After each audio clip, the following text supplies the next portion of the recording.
Hey, y'all. Welcome to Book Club. Tonight, me and Nancy are going to go over chapters 11 and 12 of Slight Edge. And this chapter, holy cow, I'm going to do 11. It hit me right smack in the heart. And it always amazes me whenever we are deciding who's going to lead what chapters for book club. A lot of times it's random and we pick dates that work for us, but they always seem to be our chapters, like the chapter that is meant for us out of the whole book. And that is what happened with this chapter tonight. So I am going to go over chapter 11. No way I could tell y'all everything that I want to tell you about it in this amount of time, but we're going to hit the highlights and hopefully talk about it some. And I got my notes here, so when y'all see me looking down, that's what's going on. But I love the whole chapter, but at the beginning, he talks about mastering the slight edge. That's what this whole chapter is about, mastering the slight edge. And he talks about mastery. A lot of times I think we see mastery as, oh, we've arrived. Like I have something down pat. I can do it backwards, forwards in my sleep. And he says that's just not really true. He says that mastering something is basically being willing to step on that path to go do the thing. And he talks about babies, when they're learning how to walk. They do it because they see other people wanting to do it, and then they want to do it. And so they take these steps, these baby steps, and they fall, and then they get back up, and then they fall, and they get back up. But they never say, walking's not for me. Y'all have heard us say this. Walking's not for me. I'm going to give up and crawl for the rest of my life. We don't see any 45-year-olds going around crawling, thankfully, because that would be weird. Okay. They just decide to do it.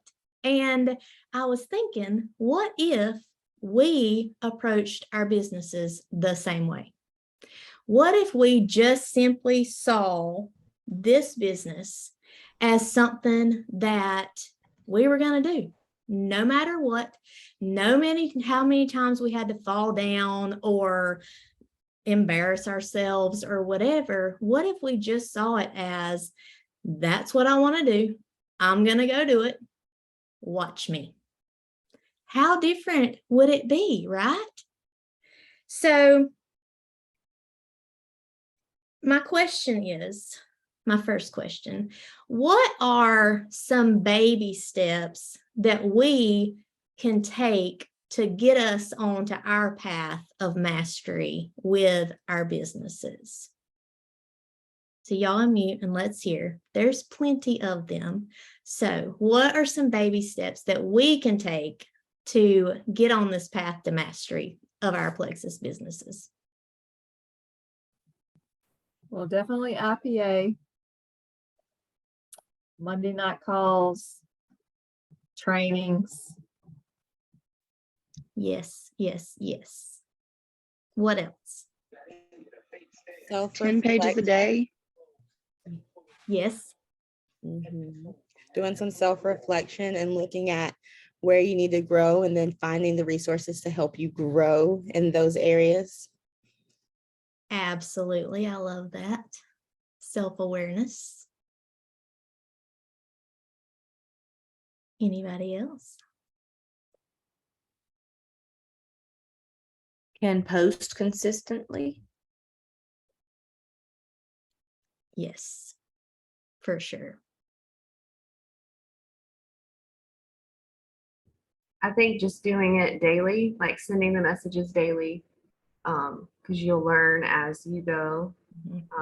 Sending the scary messages, the business messages, product messages, and just doing it. Yeah, agreed. The slight edge, doing the things daily. I love it. Okay, so the thing is, some people will do those things. They will succeed because they're willing to step on that path, to take those baby steps, to do their IPA, to post, to read their pages every day, to self-reflect, to get on the calls. They'll succeed because they're willing to do those things and fail along the way. Some people won't. They just simply won't. And the reason is, the only reason is, they're going to quit. They're going to quit when it gets hard and when it gets uncomfortable. The only way you cannot win at this is to quit. Do y'all believe that? Like, do you really believe that? The only way you can fail is to quit. So don't quit. Take the baby steps, okay?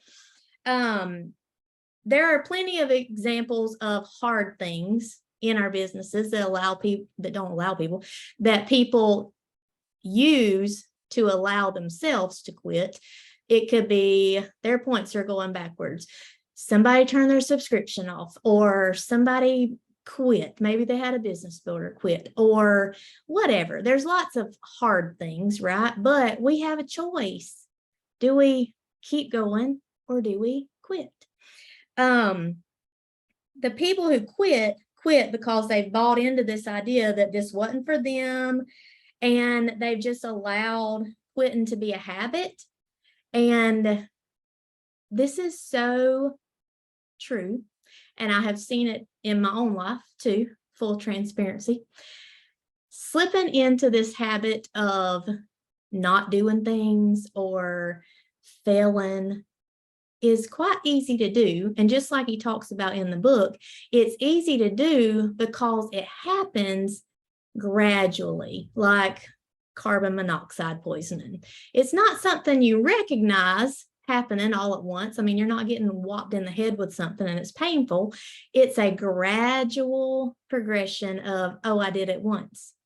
Well, let me do it again, and then that becomes your norm. It's hard for us to watch people in that position. It's hard for us to watch people quit because we know what's waiting for them on the other side if they would just continue doing the things, if they would just continue to make that choice to do the things, which is just as easy as the choice not to do the things, right? So it's hard for us to watch people in those situations. But, and I hope this chapter has caused y'all to really stop and reflect where you're at. What are things that you are choosing to do? And what are some areas that maybe you find yourself kind of going down that failure trajectory instead of the success, even if it's not showing just yet? Because remember, he said the line stays the same for a while, and then all of a sudden you're either going up or you're going down. So I hope it caused some self-reflection there.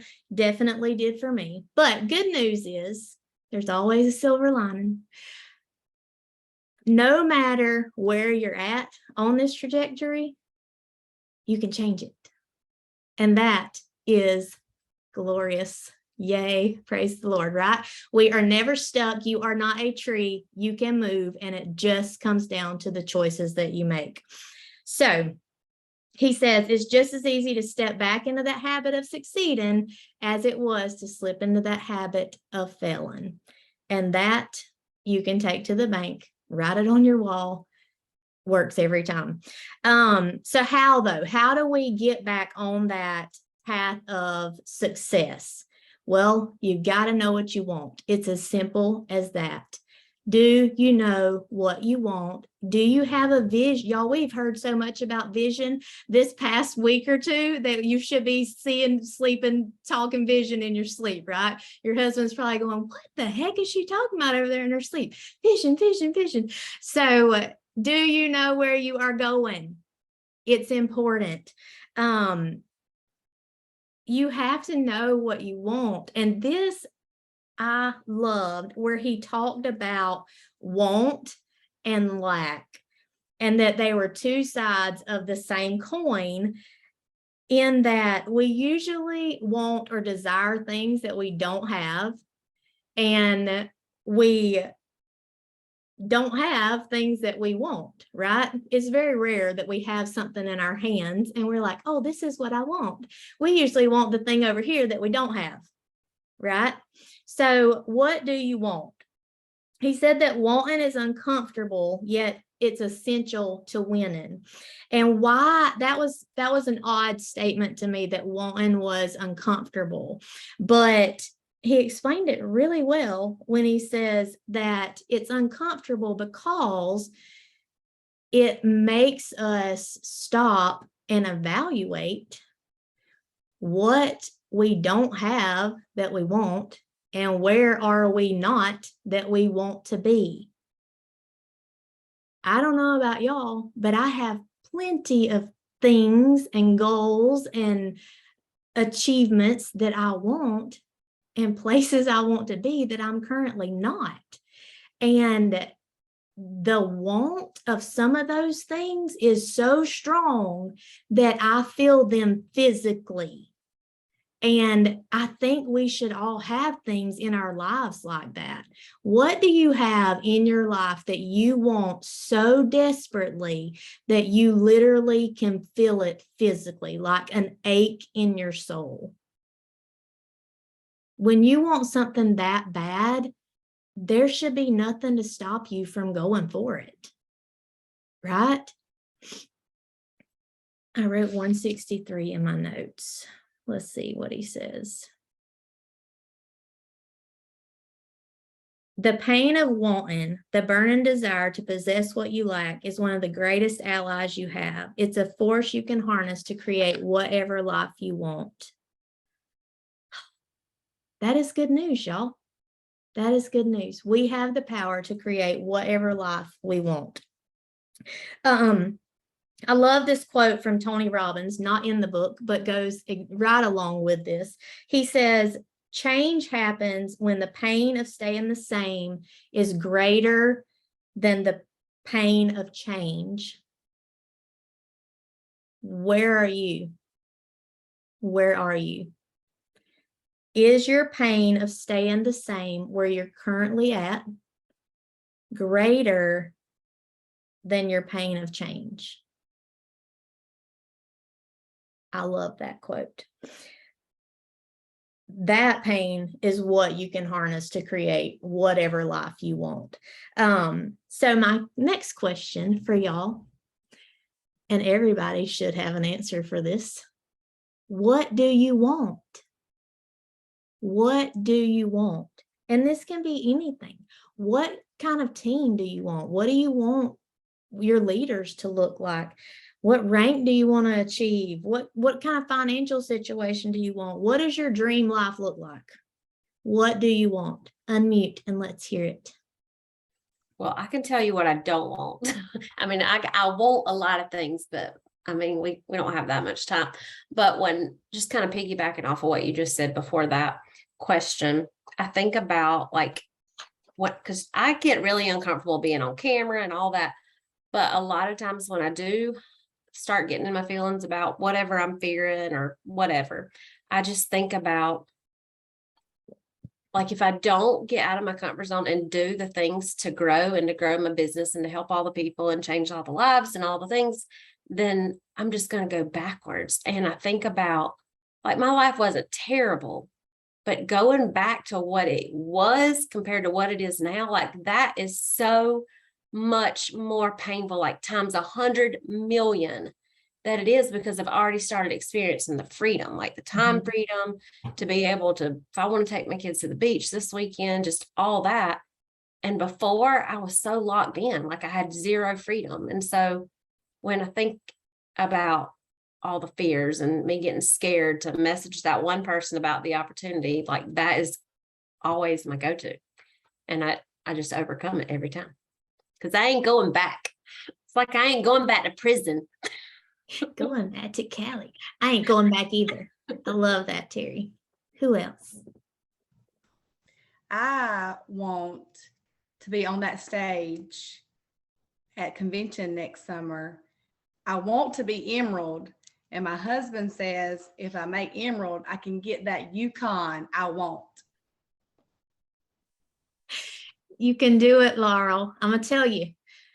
There's nothing like being on that stage, and nobody can prepare you for being on that stage. It'll just hit you all at once, and you can do it.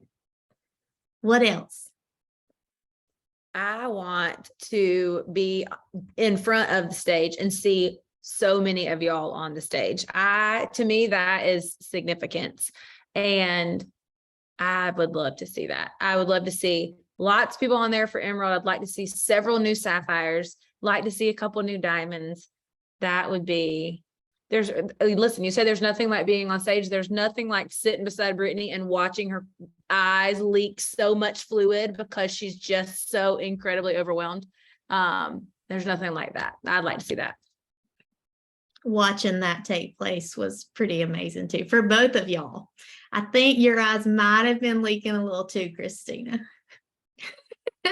Yeah, that was something I think I've texted Christina that a few times this week, like all of my feelings talking about Hawaii. Like, I'm so ready to not go by myself. Like, I don't want to go next year by myself. I didn't want to go this year by myself, but I 100% do not. Like, I'm so ready to be able to have one of my girls go with me. A bunch of my girls go with me. Cannot wait. For sure.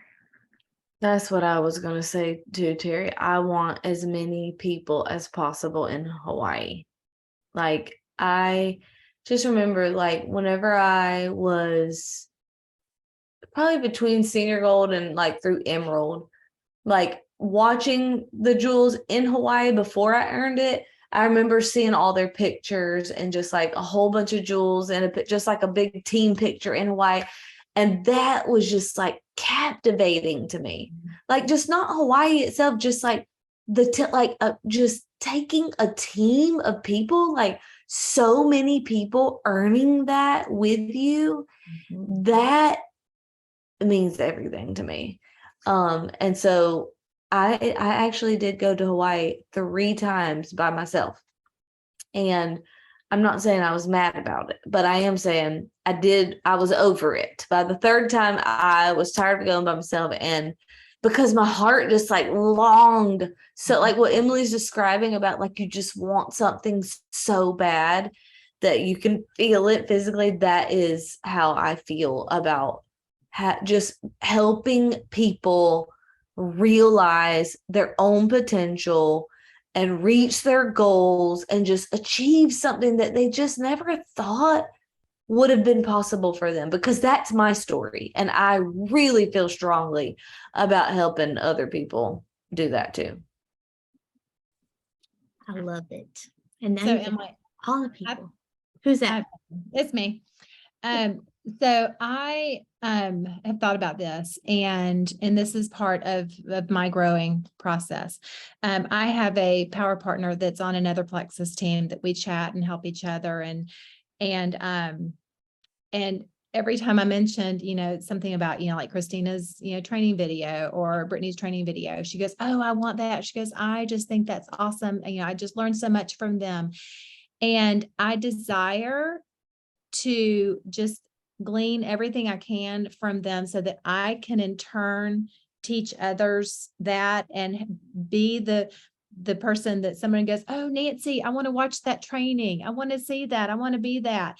And, just to, because that's what we have. We have leaders who have poured into us so much that I know we all desire to be the leaders that do the next training videos for the next people.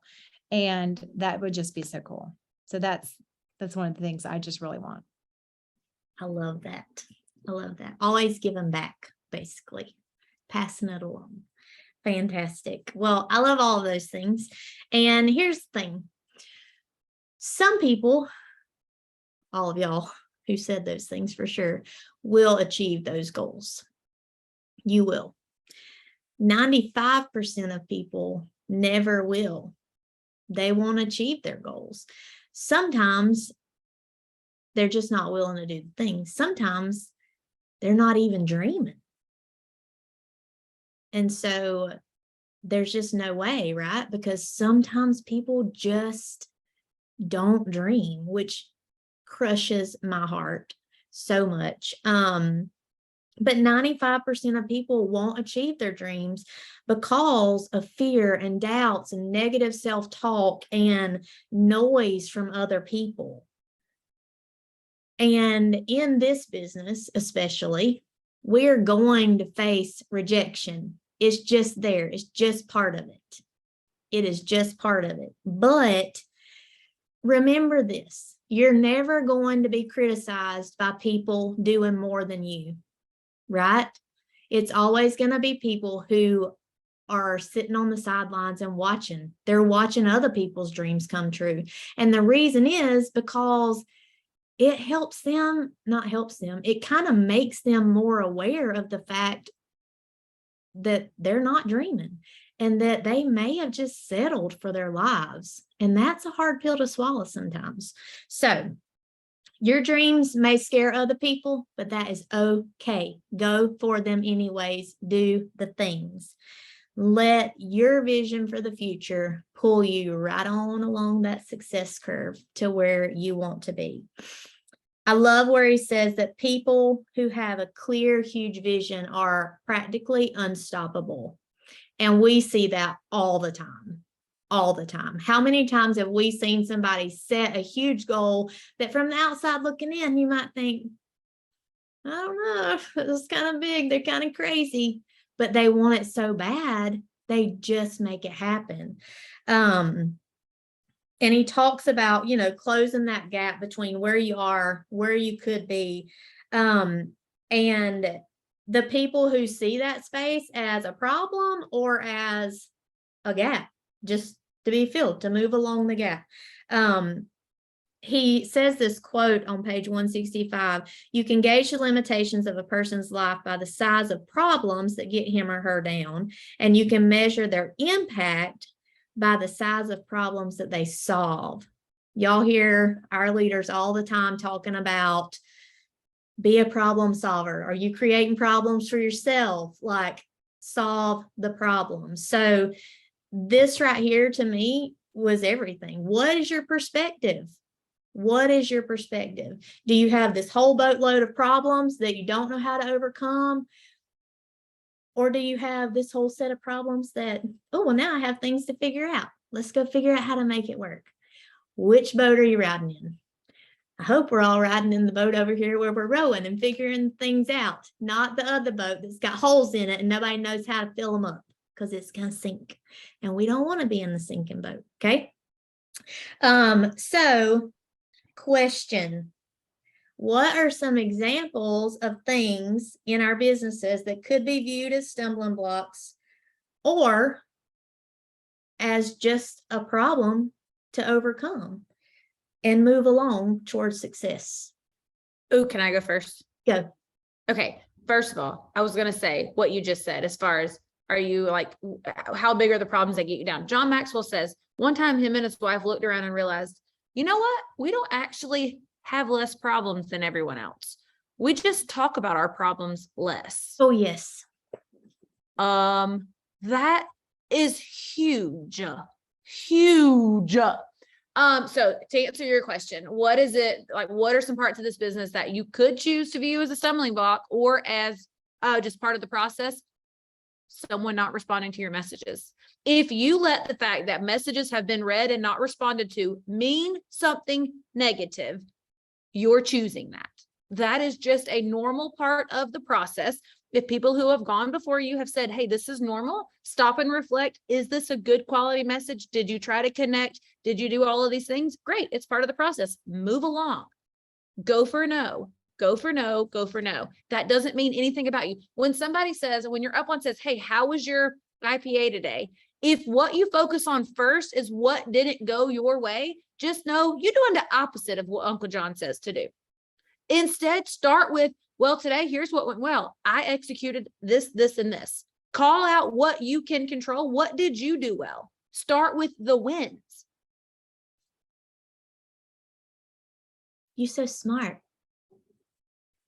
You got smart friends or something? Listen, I don't know where they came from, but I ended up with a few of them along the way. Actually, I do know where they came from, which makes it even funnier.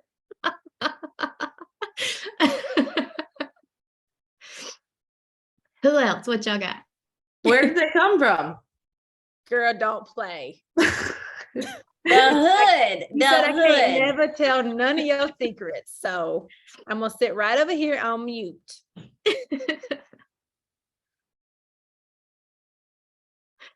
Oh, I love it. You might need to ask the question again because we distracted. I'm sorry. Okay, let me ask the question. What are some examples of things in our businesses that we could view as a hurdle, stumbling block, shut us down, or that we could just view as a problem to be solved? I mean, Think one of of your those- main legs, Oh, no. one of your main legs, quitting. Facts. Been there. I will cut her if she. I'm totally kidding. That's a tough one though, for real. That's a tough one. And I was gonna say like people quitting on their products, or just like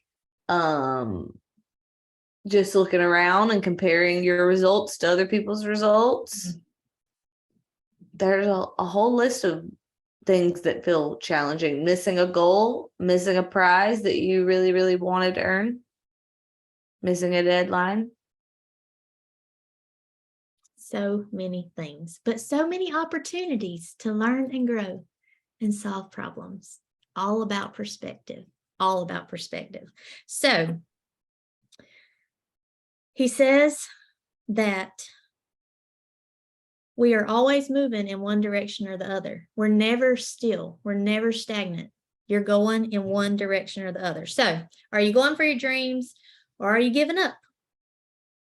That is the biggest question. And doing nothing means you're going down. You're in the sinking boat, by the way, if you are in the doing nothing pile, okay?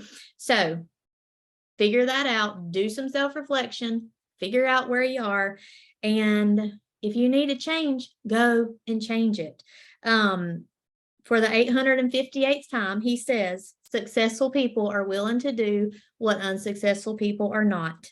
That reminds me of Dave Ramsey. Y'all probably have heard Dave Ramsey.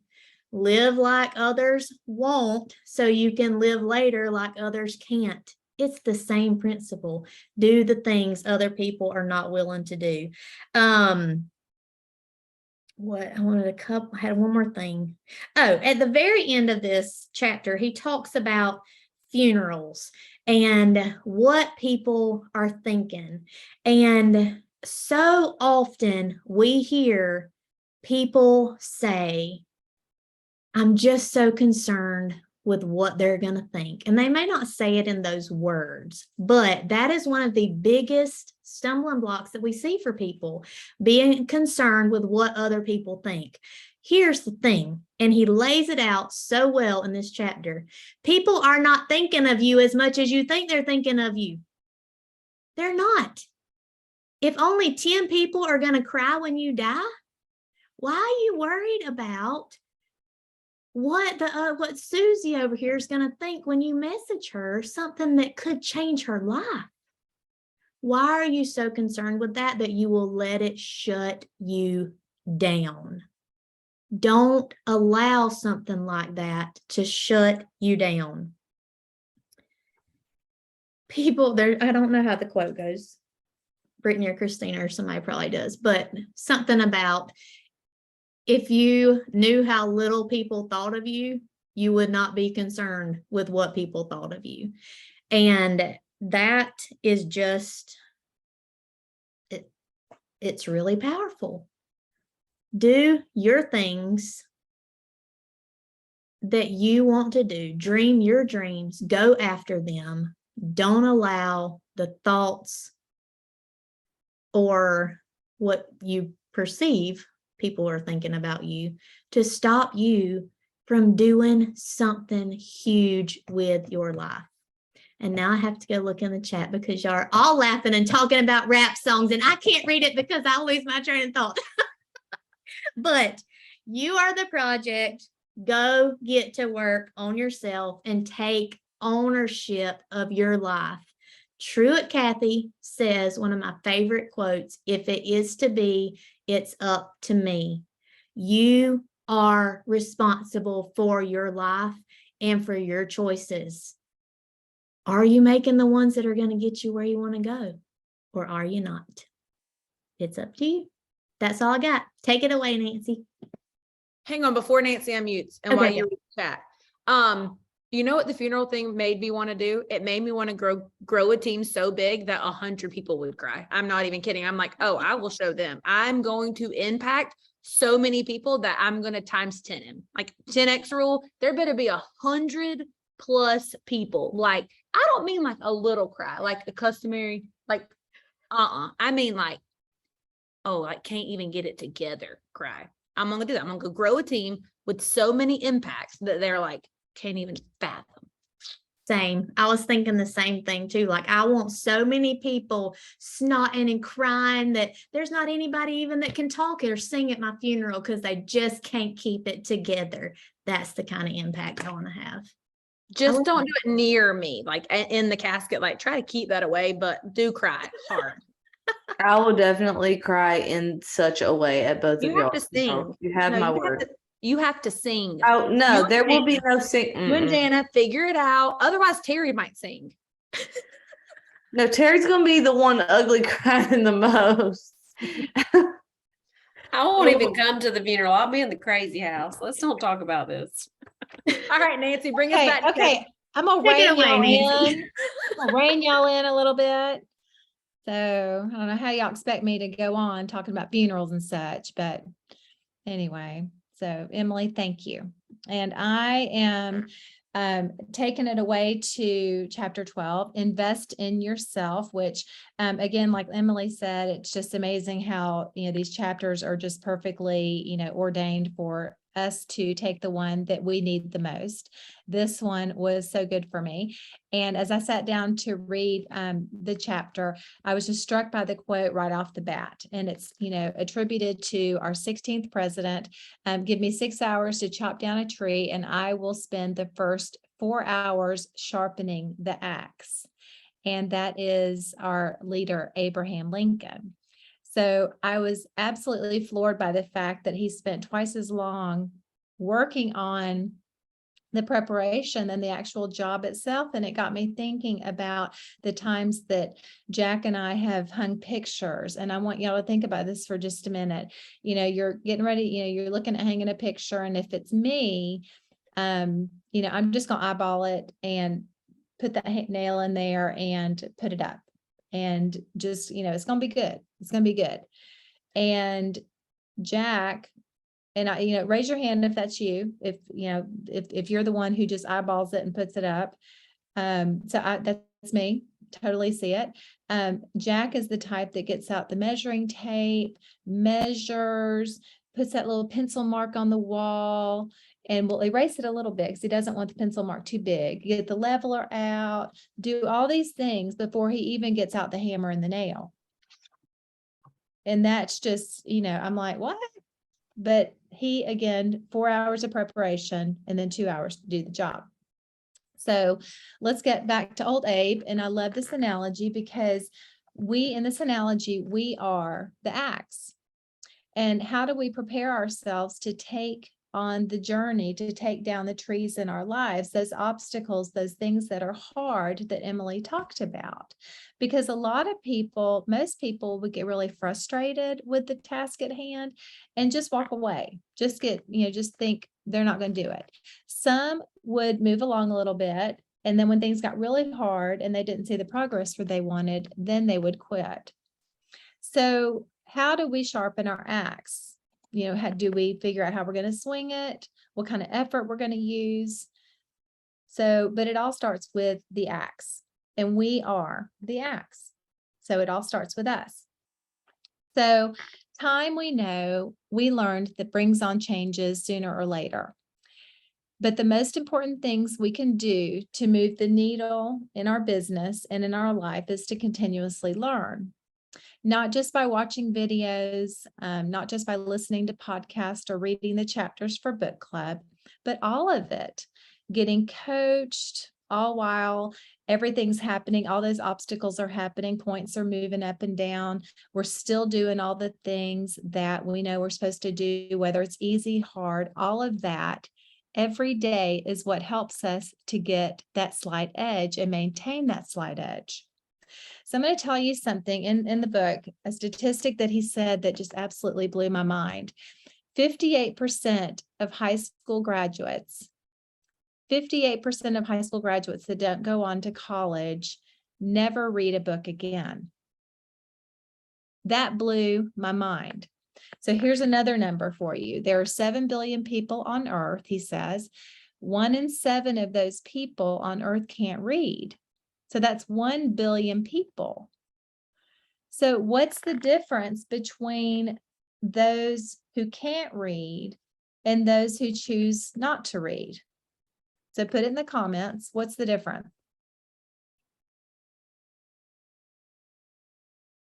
So it's nothing. There's no difference at all. No difference at all between the high school graduate who never picks up a book and the person who can't read at all. So here we are on this call, and I think we're all pretty smart people on this call. We're on this call, but what do we fill our heads with? Well, if you were to ask me pre-Plexus, I would have told you People Magazine, Nicholas Sparks, Nora Roberts, just fluff.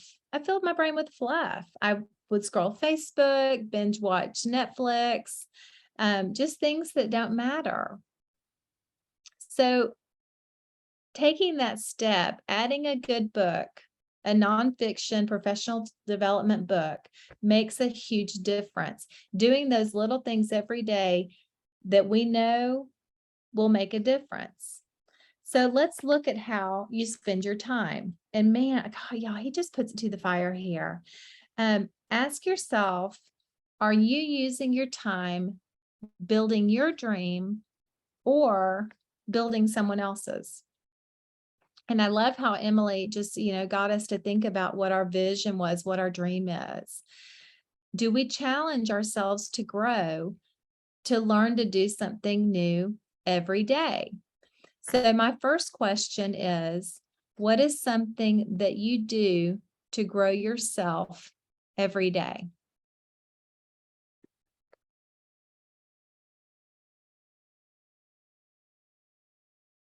I read every day or listen to a podcast or watch a training video. Same, all that. At least once. I mean, at least one thing a day. At one time I tried to do like all the things. That didn't go well. So I had to be coached and said one thing is enough. I engage in some sort of meaningful conversation with people who are ahead of me in some area of my life. What she's saying is, I read the books and then she just listens to my takeaways. That's what. I wasn't going to say I read too, because two people already have said that. So I was going to say, in addition to that, I also talk to people who is smarter. Well, I do the same thing then, because I talk to Christina like every day. But sometimes she calls me before I talk to Brittany, so I'm like, call me in an hour. I'll have something to say. Hold that. I'll be like, hold that thought. I'm like, go pray on that. And by pray on that, it said seek wise counsel. So then I call Brittany and I'm like, what you think about this? Hurry, she's gonna call me right back. So give me something. Well, the good news is Christina actually does read now, so I I know that you did. love that. I love that. So we should always invest in ourselves. And I love the fact that, even, diamonds, jewels, still invest in themselves and still watch videos and still train and still do everything. Because even when you are at the top of the company, there is always something to learn. I mean, Christina, she always finds something, always finds somebody smarter, which goodness gracious, she asks the best questions, but always finds something to learn. And that's just amazing. I love that. So that's just a great example of sharpening our axe and doing something daily to grow yourself, because we know that doing those things will compound over time. Just like the penny doubling every day for a month, that'll all give you the slight edge. Or reversely, just like skipping IPA for a few weeks can empty the funnel. compounded results go both ways. So now we all know that book smarts are great, and none of that means anything unless you put it into action. And this is huge for me because I love watching the videos. I love doing all the things. So, but it doesn't mean anything if you don't do something about it, because we can read all the books. We can listen to all the podcasts. I love it. Every time I walk Griff, we watch all the videos, but it won't change anything if we don't take the step and actually do. So we have to be seriously really careful of this. Having the slight edge, sharpening the axe requires daily action. So he put in a quote, and I love all the quotes. He had so many great quotes in chapter 12. He said, "Do the thing and you shall have the power." That's Ralph Waldo Emerson. Do the thing and you shall have the power. And isn't that what we teach our kids? And that's the thing. It's like we're all moms, and a lot of us are teachers. We learn by doing. As an early childhood educator, we don't just tell our children how to do something and expect them to do it. We break it down into steps. We teach them by showing and then having them do. Hands-on learning, that's what we do. And our journey, this journey that we're on, starts with just one single step, not by just thinking about the step, but actually taking this step. So in here, he's asked the question, what is the secret to success? So being here, where we are, being here, immersed in this process that we're in, but also being in here a year from now. So it got me thinking, how many on this call, how many have been in Plexus less than a year? Okay, how many 2 to 3 years? 4 to 6 years? 7 years? 8 years? 9 years? Has Brittany been, she's been here the longest because she's the leader of all of us. Because she's So- old. 'Cause And she makes more money. she makes So more- much money. How do we get that paycheck? That's what I want to know. I'm gonna call her tomorrow and ask her. I'll let y'all know. So, but that's what we do. That's why we plug people into the culture, to get them on the calls like this, to get them on the one Christina did earlier, to get them into our culture, because we know that those that are involved, not only just, to be products of the product, but have a better chance of having a team with them a year from now. Like Terry said, a team going to Hawaii. So we know that to get people involved, that's what we do. So to be successful, be in this place a year from now. You can't build your team. You can't build your business by what you say you're going to do. You can't, by what you say you're going to do. Sorry, I lost my train of thought. Or what the message you're going to send, or that person, that dream teamer that you've been meaning to call. Intentions don't build dreams. And that was huge for me, because I got big intentions, and it's not biblical to have good intentions. We know that. So you can only build your dreams by actually building them, by doing it, by doing the thing. And y'all, this is big. Life is doing, this quote just really got me. I did a post on it yesterday because it just really got me. Life is doing. If you aren't doing, you're dying. I mean, that's just huge. If you're not doing, you're dying. So when I think back on my life, and let's think about this. When I think back on my life, I don't want to just see Hallmark movies, a series of marathons, or that I used to be napping on the couch all the time. That's not what I want. Rest is great, but what I was doing wasn't rest. What I was doing was fluff. I was wasting life. If we aren't doing, we aren't using the gifts that we've been given and the potential that we've been given. What we do and learn along the way changes. Depending on where we are in our development.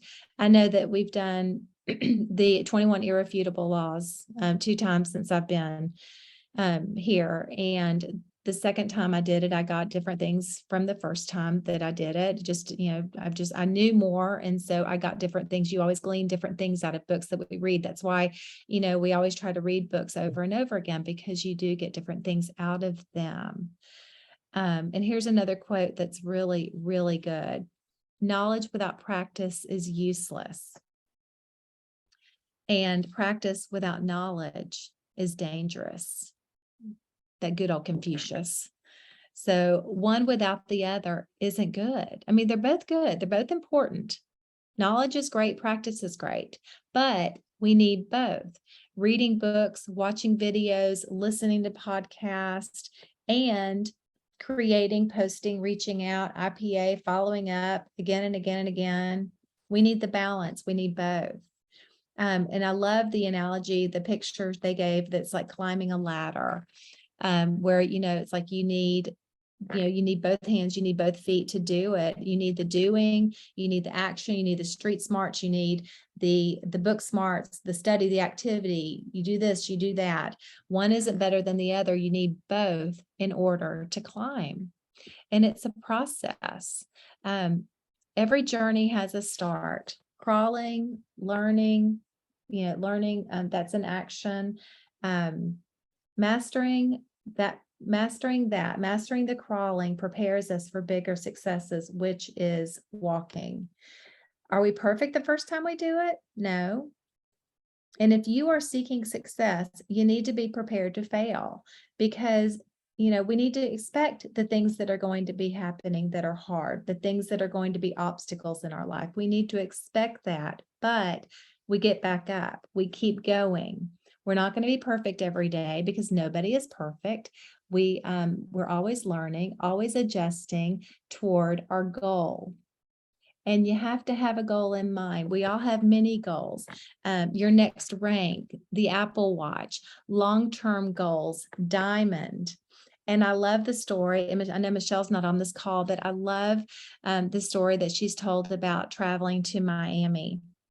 And how, I know she goes down 95, but in my mind, I go down 75. And if my destination is Miami, if my destination is Diamond, then when I'm going along the way, I'm going to stop at Buc-ee's, because I'm going to get that brisket taco. And I'm also going to go to the bathroom, because they got the best bathrooms ever. And then I'm also going to get some nuggets for the road, because I love those nuggets too, those beaver nuggets. They're fabulous. But Buc-ee's isn't my destination. Miami is.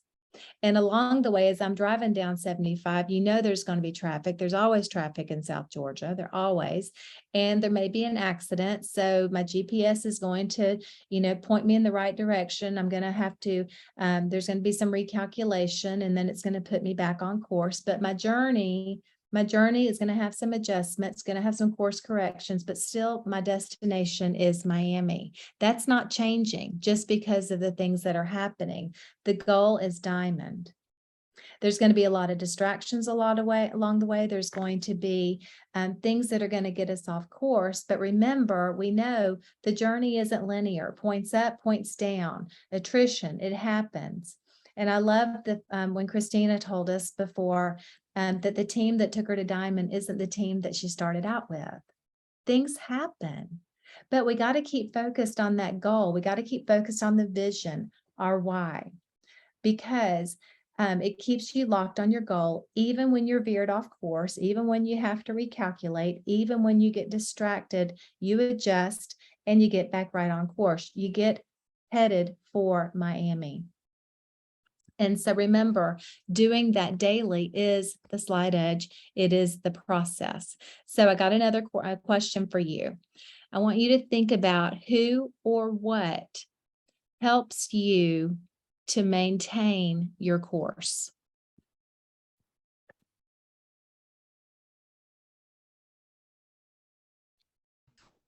I mean, Christina,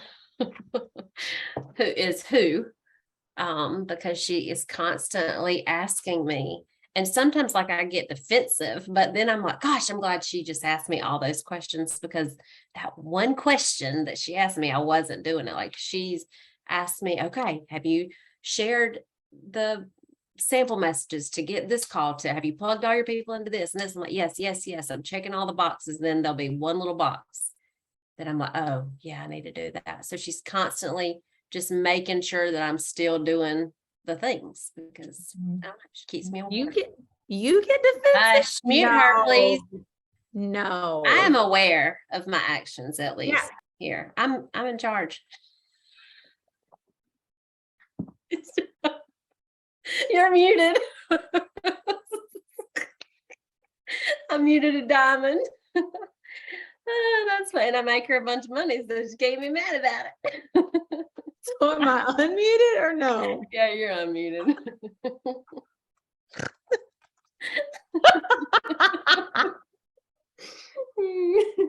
Listen, I'm aware of it. Go ahead. I love that Terry just muted her because I was like, I know she didn't mute herself. Oh yeah, I made Terry the co-host. That's right. So I actually was gonna answer the same way. I would say Christina keeps me on track because she also asks me a lot of questions. But like sometimes it'd be like, you hit your macros today, and I'd be like, mind your business. And other times it'll be like, hey, what do you think about this idea? Hey, what do you think about this idea? Hey, what do you think about this idea? Hey, what do you think about this idea? So she definitely keeps me on track too, for real. She really does. She was the first name that popped into my mind when I heard you say that. I love that. I love that. Well, I'm going to tell, I think it's a lot of people on this team, and I love that. So I'm going to tell you something real, and we know this, and you can see behind me, I've got the Get Out of Your Head book, because that's part of this, because we know our own thoughts are one of the most powerful examples of the slight edge there is. It's true for positive thoughts and it's true for negative thoughts. And on page 186, there were 2 paragraphs that I could not let go. I literally circled them a bunch and a bunch and a bunch, and I want to read them to you. Your own thoughts are one of the most powerful examples of the slight edge there is. Your thoughts multiply themselves by the power of compounding interest, and like the mental water hyacinth, over time, often a lot less time than you might expect, they come to cover the pond of your mind. This is true of positive thoughts and just as true of negative thoughts. As we saw earlier, it's not even a matter of be careful when what you wish for, because you might get it. Forget wishing. It's a matter of what you think, period. Because what you think multiplied by action plus time will create what you get. I'm going to say that again. What you think multiplied by action plus time will create what you get. You, through the power of your own thoughts, are the most influential person in your life, which means that nobody is more effective at undermining your success, and nobody is more effective at supporting your success. So it's like Brittany said this morning in her video, ain't nobody else's name on your paycheck but you. And the principal aim of self-investment is twofold. So it's to train you how to think, and it's to train you what to think. And I saw today on an Instagram post, Dr. D Nicolantonio, and he talked about self-care. And self-care isn't just bubble baths and massages and getting your nails done. It's also investing in yourself. It's exercise, it's hydrating, it's nutrition, it's getting outside in nature and becoming the best version of yourself. And I think he left out one. I think he might have missed something by not including 10 pages of professional development books, but I think he's on the right path about that. So investment being twofold, it's training us how to think and what to think. And here's where it gets interesting, especially for you green types. The brain is comprised of conscious and unconscious thoughts. So the conscious thoughts, that's the part of our brain that does our thinking. That part of our brain is amazing, and it's really, really smart, but it's limited. And that surprised me. The unconscious part of our brain, it remembers everything, and it has all those little factoid, all that little information that you can recall on trivia night. But I love this picture of what of what the conscious and the unconscious brain looks like. It's like, think of your conscious brain as something just came up on my page. I don't know what that was. Hold on. Let me move that. Sorry. Something just came up on my computer and blocked everything. So think of your conscious brain as a flashlight and your unconscious brain as a really big floodlight. As much as we can lose focus and get distracted, our unconscious brain never loses focus. We tend to think that it's our conscious thought that gets us through the day, but it's actually our unconscious thought that runs everything. And so I want us real quick. I know you only have 3 minutes, so I'm almost done, but I want you to put your thumb in front of you. Put your thumb in front of you, and I want you to look at your nail bed. So your nail bed there, that little bitty nail bed, that is your conscious thought. Everything else around you, all your peripheral, that's your unconscious thought.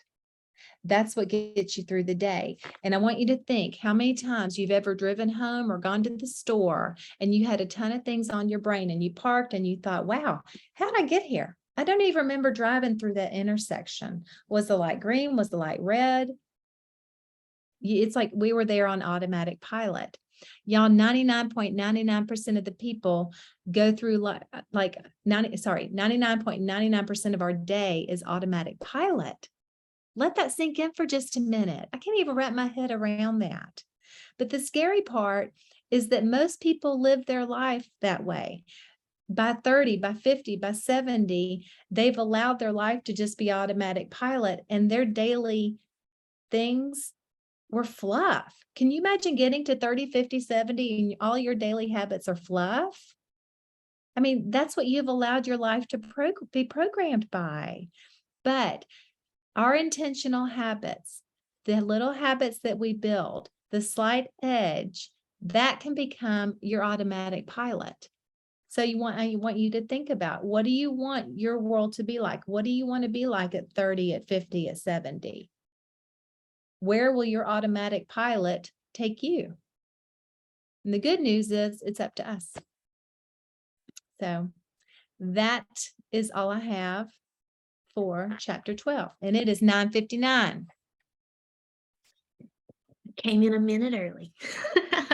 Unless y'all have anything else to say. Any other words of wisdom? Y'all did a great job. Fantastic. Thank you, ladies, both so much. Thank you. Thank you. All right. Good Thank night, you, thank friends. you. Good night.